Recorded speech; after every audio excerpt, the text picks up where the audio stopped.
닭이 먼저냐, 달걀이 먼저냐는 닭과 달걀 중 어느 것이 먼저인지 논리적으로 밝히려는 문제입니다. 고대 철학자에게 이 세계의 생명은 어떻게 시작되었는가라는 의문에서 비롯된 것입니다. 같은 예로 생명의 성구 분자인 단백질과 핵산 중 어느 것이 먼저냐 하는 문제의 답을 찾는 것도 쉽지 않습니다. 이렇듯 지구에서 어떻게 생명이 탄생했는가에 대해서는 수많은 가설이 있지만 아직까지 확실한 것은 없습니다. 그것은 생명의 시작에 대한 논의가 단순히 근거의 문제를 넘어서 무엇이 생명인가라는 철학의 문제까지 내포하기 때문입니다. 생명의 시작, 이에 대해 말하는 것은 너무나 복잡한 일입니다. 실제로 우리 최초의 생명에 대한 문제는 고사하고 지금 눈앞에서 태어나는 새로운 생명이 어떻게 생명을 얻게 되었는지에 대해서도 말하기가 곤란합니다. 생명은 자연 발생적으로 생겨날 수 있는지 아니면 반드시 부모를 가져야만 하는지, 부모를 가져야 한다면 생명의 시작은 수정 전부터인지 아니면 수정 후의 사건인지, 생명이란 도대체 무엇인지 우리가 말할 수 있는 것은 턱없이 부족합니다. 물론 이 어려운 문제에 답하려는 노력이 없었던 것은 아닙니다. 많은 과학자가 관심을 가져왔고 특히 유기물로부터 생명의 실마리를 찾으려는 견해가 널리 받아들여졌습니다. 이를 화학적 진화론이라고 합니다.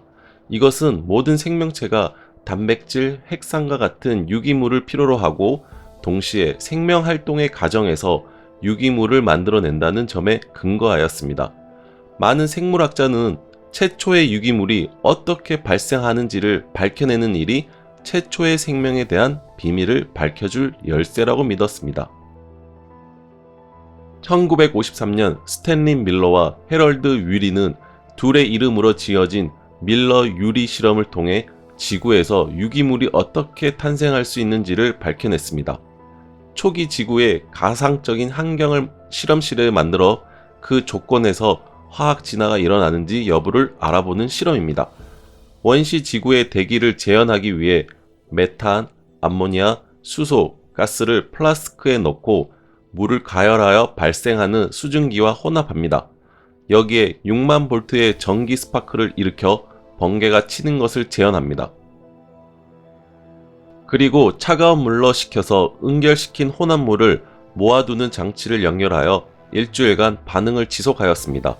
그 결과 아미노산 22종과 아민 5종으로 된 유기 분자가 형성된 것을 확인하였습니다. 이 실험으로 인해 생명은 물질과 다른 그 무엇이 아닌 단순한 분자들로부터 탄생하는 복잡한 구조물 뿐이라고 정의하였고 화학적 진화론은 증명되었습니다. 그런데 화학적 진화론에는 과도한 논리적 도약을 내포해야 한다는 점에서 치명적인 문제점이 있습니다. 이 말이 무슨 뜻인지 알아보기 전에 유기물에 대해서 먼저 알아보면 조금 더 이해하기 쉽습니다. 오늘날 유기물의 정의는 탄소를 포함하고 있는 물질입니다. 여기서 유기라는 단어는 18세기 무렵에 만들어진 단어입니다. 당시의 화학자들은 세상에 존재하는 물질들을 분류하고 있었고 그 기준으로 생명을 사용했습니다.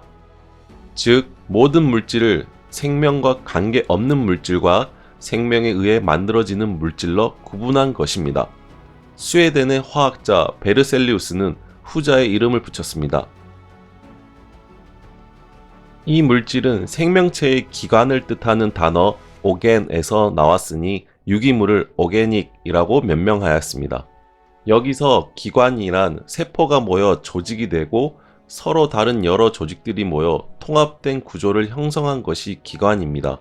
심장, 간, 위, 대장 등 자체적인 체계를 갖춘 것을 말합니다. 베르셀리우스를 비롯한 당시의 화학자들은 이렇게 생명이 깃들어 있는 유기물은 생명작용에 의해서만 생산될 뿐 결코 인공적으로 만들 수 없다고 믿었습니다. 하지만 베르셀리우스의 제자였던 벨레가 무기물로부터 유기물을 만들어내는 데 성공하여 이 믿음은 곧 깨졌습니다. 이후 1860년 독일의 화학자 케클레가 유기물을 새롭게 정의하였습니다. 유기물은 단지 탄소를 포함하고 있는 물질이다. 정의는 달라졌지만 오게닉이라는 이름은 계속 사용되었습니다. 베르셀리우스가 내렸던 정의 때문에 지금까지도 유기물이라는 단어가 생명과 관련이 있을 것만 같은 느낌을 줍니다. 하지만 실제 유기물은 일반적인 합성물과 질적으로 다르지 않고 무기물로부터 쉽게 합성됩니다. 화학적 진화론은 물질부터 생명까지의 진화 단계가 자연스러운 것처럼 설명하지만 실제로는 중간 어딘가에서 질적인 도약을 해야만 한다는 것입니다. 밀러 유리 실험은 말 그대로 원시 지구의 무기물들 속에서 유기물을 만들어낸 실험일 뿐입니다. 우리가 궁금한 것은 복잡한 무기물에서 복잡한 유기물이 합성될 수 있는가가 아니라 어떻게 복잡한 유기물에서 질적으로 너무나 다른 생명으로의 커다란 도약이 발생할 수 있는가입니다.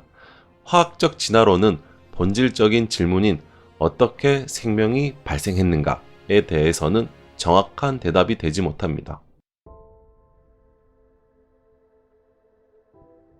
이렇듯 생명 기원의 메커니즘이 선명히 밝혀지지 않는 것이 사실입니다. 하지만 확실한 것은 그와는 무관하게 38억 년 전의 어느 날 모든 생명의 공통 조상이 지구에 등장했다는 것입니다. 물론 이 최초의 조상은 매우 보잘것없고 단순한 원시세포의 모습이었을 것입니다. 당시 지구는 너무나 뜨겁고 독성 기체로 가득 찬 척박한 환경이었습니다. 이 환경에서 생명은 불완전한 형태로 만들어졌다가 사라지기를 반복했을 것입니다. 그러던 어느 날 생명으로 가는 단 한 번의 거대한 도약이 있었습니다. 자신의 정보를 다음 세대에게 전달하는 최초의 생명이 탄생된 것입니다. 이 최초의 생명은 자신의 정보를 다음 세대에게 전달한다 라는 정보까지도 다음 세대에 전달하는 놀라운 존재였습니다. 그렇게 이 최초의 정보 전달자는 모든 생물의 공통 조상이 되었습니다. 우리는 이 논리적 필연으로 그 존재를 인정할 수밖에 없는 최초의 공통 조상을 루카라고 부릅니다. 하지만 생명의 탄생은 지구뿐 아니라 이 우주에서도 매우 중요한 이벤트였습니다. 비로소 우주는 거대한 전환기를 맞이한 것입니다. 우주의 역사는 우주를 인식하는 생명의 관점으로 다시 쓰이게 되었습니다.